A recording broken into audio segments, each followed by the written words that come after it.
గోదావరి ఖని ప్రధాన వ్యాపార కేంద్రం లక్ష్మీనగర్లో అభివృద్ధి పేరుతో రోడ్డు వెడల్పుల సాకుతో దుకాణాలు కూల్చడంతో వ్యాపారులంతా భయాందోళనలకు గురవుతున్నారు.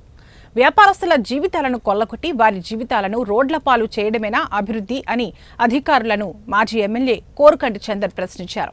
రామగుండం పారిశ్రామిక ప్రాంతంలో అభివృద్ధి సుందరీకరణ పేరుతో చిరు వ్యాపారులు దుకాణాలు కూల్చి సామాన్యుల జీవితాలతో చెలగాటమాడుతున్నారని ఆరోపించారు. వ్యాపారులకు శాపంగా కాంగ్రెస్ పాలన మారిందని విమర్శించారు.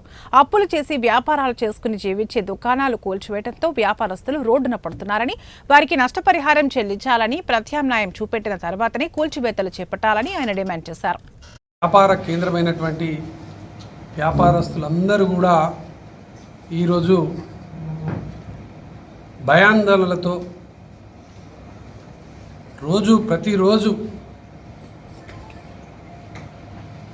బాధపడేటువంటి పరిస్థితి ఇలా ప్రత్యక్షంగా ప్రతి ఒక్కరిని కదిలించినా కూడా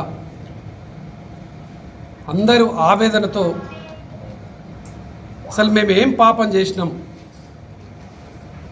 ఈ కాంగ్రెస్ పార్టీని గెలిపించడమే మేము చేసిన పాపమా అని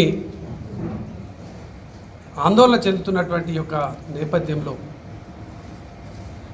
అభివృద్ధికి ఎవరు ఆటంకం కాదు, కానీ ప్రజల జీవితాలను కొల్లగొట్టి